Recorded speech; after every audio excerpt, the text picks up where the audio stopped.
ദീപ അമ്മാവന്റെയും അമ്മായിയുടെയും കൂടെയാണ് താമസിച്ചിരുന്നത്. അവളുടെ മാതാപിതാക്കൾ ഒരു കാർ ആക്സിഡന്റിൽ മരിച്ചു പോയിരുന്നു.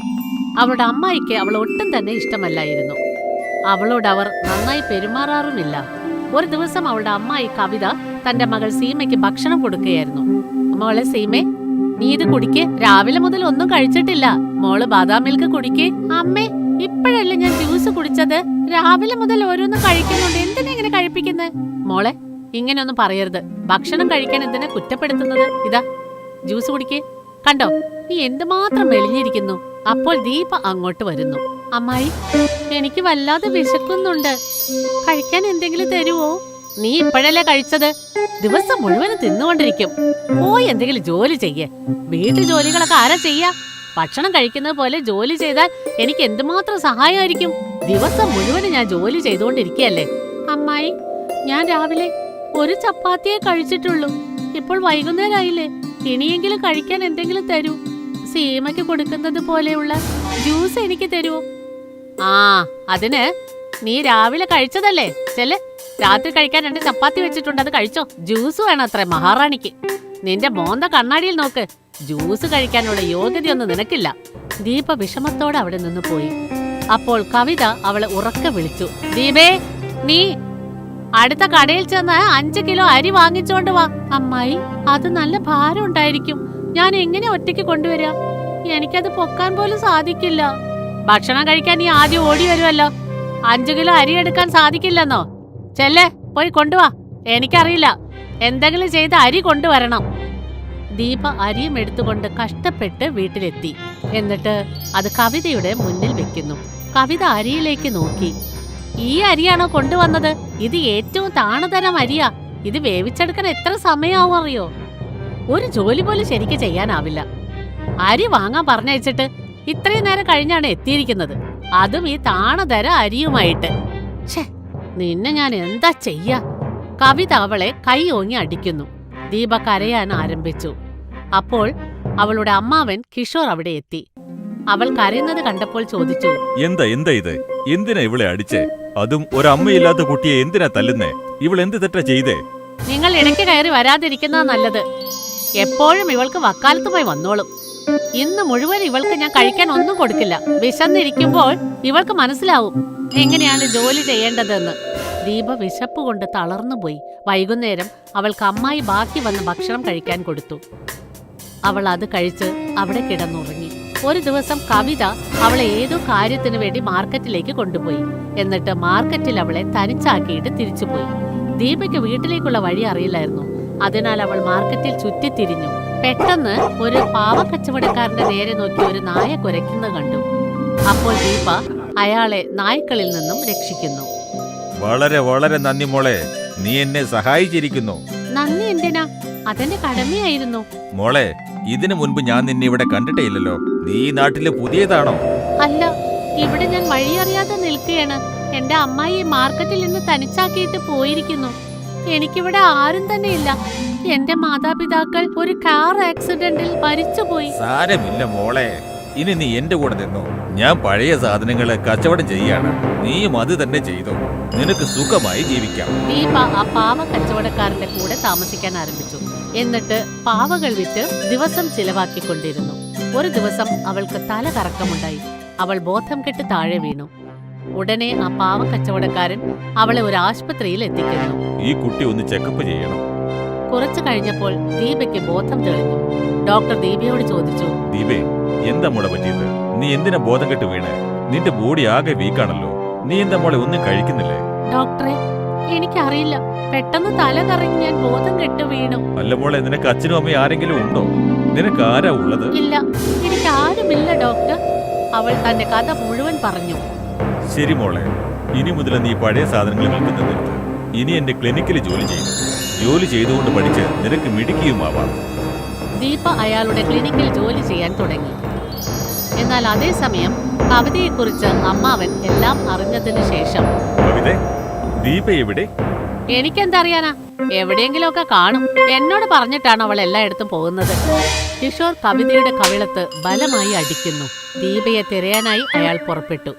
അയാൾ എല്ലായിടവും അന്വേഷിച്ചു നടന്ന് ഒടുവിൽ ദീപ ജോലി ചെയ്യുന്ന അതേ ക്ലിനിക്കിൽ എത്തി. ഡോക്ടർ സാറേ, എനിക്ക് ദീപി ഒന്ന് കാണണം. അവൾ എന്റെ മരുമോളാ. എങ്ങനെയാ മരുമോള്? ആരുടെ മരുമോള്? നിങ്ങളുടെ ഭാര്യ അവളെ ഒരുപാട് കഷ്ടപ്പെടുത്തിയപ്പോ നിങ്ങൾ അതൊന്നും ശ്രദ്ധിച്ചില്ലേ? ഒന്നുമല്ലെങ്കിലും അവൾ ഒരു അമ്മയല്ലേ? അല്ല, നിങ്ങൾക്കൊരു മോളില്ലേ? ആരെങ്കിലും അവളോട് ഇങ്ങനെ ചെയ്താ നിങ്ങൾ വെറുതെ ഇരിക്കുവോ? അവർ സംസാരിക്കുന്നത് വാതിലിന്റെ അപ്പുറത്ത് ഒളിച്ചു നിന്ന് കവിത കേട്ടു. അവൾക്ക് ചെയ്ത തെറ്റിനെക്കുറിച്ച് മനസ്താപമുണ്ടായി. അവൾ മുന്നോട്ട് വന്ന് പറഞ്ഞു, എനിക്ക് മാപ്പ് തരണം ഡോക്ടർ. ഞാൻ ദീപയോട് ചെയ്തത് തികച്ചും തെറ്റാണ്. ഞാൻ ചെയ്ത തെറ്റിന് ഒരിക്കലും എനിക്ക് മാപ്പ് കിട്ടില്ലെന്ന് നന്നായിട്ട് അറിയാം. അപ്പോൾ ദീപ അവിടെ എത്തി. അമ്മവ, അമ്മായി, നിങ്ങൾ ഇങ്ങനെ ഇവിടെ എത്തി? വാ ദീപേ, നമുക്ക് വീട്ടിൽ പോകാം. ഇനി നിനക്ക് വീട്ടിൽ ഒരു ബുദ്ധിമുട്ടുണ്ടാവില്ല മോളെ. കവിത നിന്നോട് കാണിച്ച ദ്രോഹത്തിന് മാപ്പ് ചോദിക്കാൻ പോലും യോഗ്യയല്ല. ഇനി ഞാൻ കവിതയുടെ കൂടെ ജീവിക്കില്ല മോളെ. ദയവായി അങ്ങനെ പറയരുത് കിഷോർ. എന്റെ തെറ്റിന് ഇത്രയും വലിയ ശിക്ഷ എനിക്ക് തരരുത്. എന്റെ തെറ്റ് ഞാൻ മനസ്സിലാക്കി. ഇനി ഒരിക്കലും നിങ്ങൾക്ക് വഴക്ക് പറയാൻ ഞാൻ അവസരമുണ്ടാക്കില്ല. ഇനി ഞാൻ ദീപയെ സ്വന്തം മകളേക്കാൾ കൂടുതലായി സ്നേഹിക്കും. ദീപേ, ചെല്ലുമോളെ. നിന്റെ അമ്മാവന്റെ അമ്മായിയുടെയും കൂടെ പൊയ്ക്കോ. അതാ നിന്റെ വീട്. പക്ഷെ കിഷോർ, നിങ്ങൾ ദീപയെ നന്നായി നോക്കണം. അവൾക്ക് വിദ്യാഭ്യാസം കൊടുക്കണം. അവള് പഠിച്ച് മിടുക്കിയാവണം. തീർച്ചയായും ഡോക്ടർ, ഞാൻ ദീപയെ നന്നായി നോക്കിക്കോളാം. ഇവള് മാത്രമാണ് എന്റെ പെങ്ങളുടെ ഒരു സമ്പാദ്യം. ഇവളെ ഞാൻ പൊന്നുപോലെ നോക്കാം ഡോക്ടർ. പിന്നീട് ദീപ അമ്മാവന്റെയും അമ്മായിയുടെയും കൂടെ വീട്ടിലേക്ക് തിരിച്ചുപോയി. എന്നിട്ട് അവരോടൊത്ത് സന്തോഷത്തോടെ ജീവിക്കാൻ ആരംഭിച്ചു. അവളുടെ അമ്മായി അവളോട് ക്രൂരമായി പെരുമാറുന്നത് അവസാനിപ്പിച്ചു. അവർ അവളെ വളരെയധികം സ്നേഹിക്കാൻ ആരംഭിച്ചു.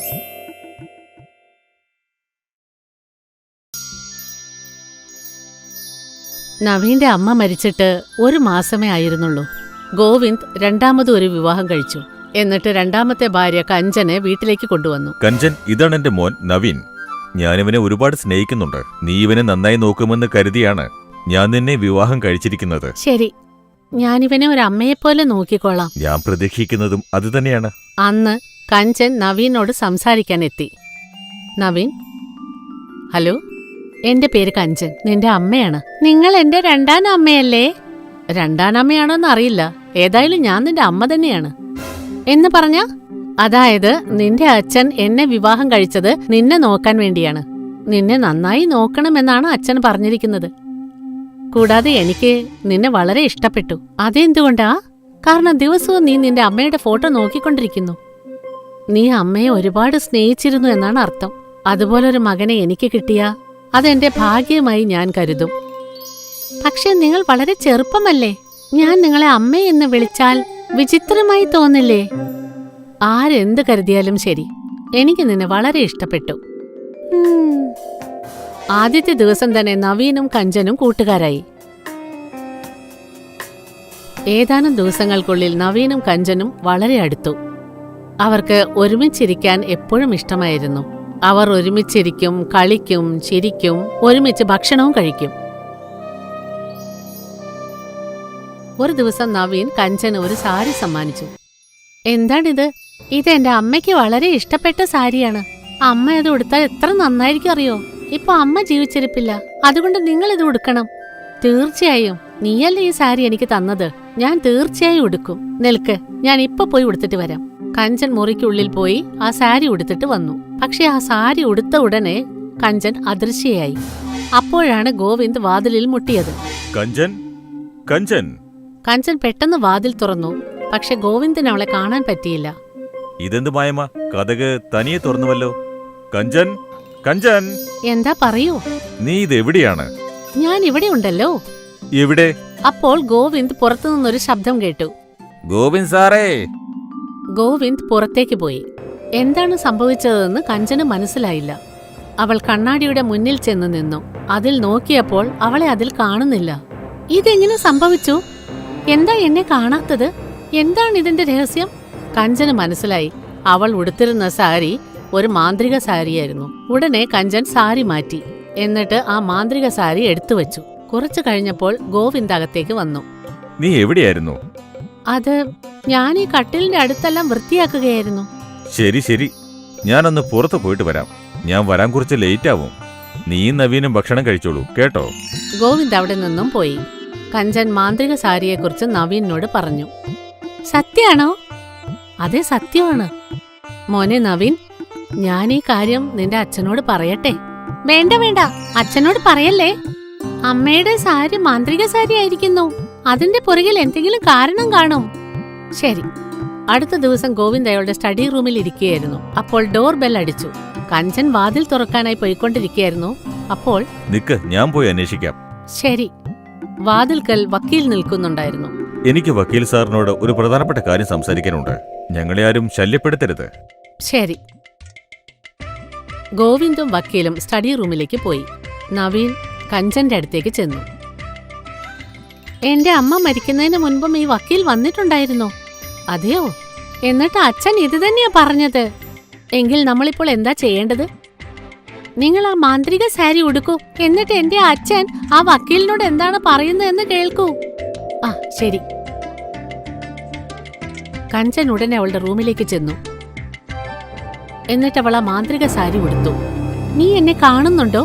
ഇല്ല, നിങ്ങൾ എവിടെയാണ്? ഞാൻ ഇവിടെയുണ്ട്. കഞ്ചൻ സ്റ്റഡി റൂമിൽ വാതിലിന്റെ അടുത്ത് നിന്നു. അവൾ വക്കീലും ഗോവിന്ദും സംസാരിക്കുന്നത് കേട്ടു. ഞാൻ ഒരു കല്യാണം കൂടെ കഴിച്ചാല് അത് വർക്കൗട്ട് ആകുമോ?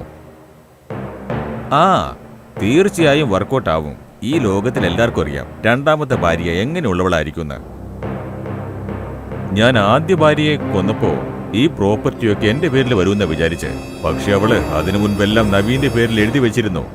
അതുകൊണ്ട് നമുക്ക് നവീനെ കൊന്നിട്ട് ആ കുറ്റം രണ്ടാമത്തെ ഭാര്യയുടെ തലയിൽ വെക്കാം. അതിനുശേഷം ഈ പ്രോപ്പർട്ടി എല്ലാം എന്റെ പേരിൽ വരും, എന്റെ പേരിലായിരിക്കും. സാർ, എന്റെ കമ്മീഷൻ മറക്കല്ലേ കേട്ടോ. അത് ഞാൻ മറക്കൂ. ഇത് കേട്ടപ്പോൾ കഞ്ചൻ ഞെട്ടിപ്പോയി. എന്താണ് ചെയ്യേണ്ടതെന്ന് അവൾക്ക് മനസ്സിലായില്ല. അവൾ മുറിയിൽ നിന്ന് പുറത്തുപോയി. അവൾ താൻ കേട്ടതെല്ലാം നവീനോട് പറഞ്ഞു.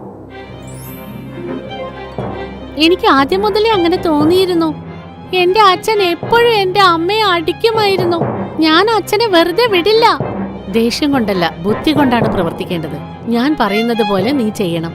പോലീസ് സ്റ്റേഷനിലേക്ക് ചെല്ല്. എന്നിട്ട് അച്ഛന്റെ പേരിൽ ഒരു പരാതി കൊടുക്ക്. അച്ഛൻ അമ്മയെ കൊല്ലുന്നത് നീ കണ്ടെന്ന് പറയണം. കഞ്ചൻ പറഞ്ഞതനുസരിച്ച് നവീൻ പോലീസ് സ്റ്റേഷനിൽ കംപ്ലൈന്റ് കൊടുക്കാനായി പോയി.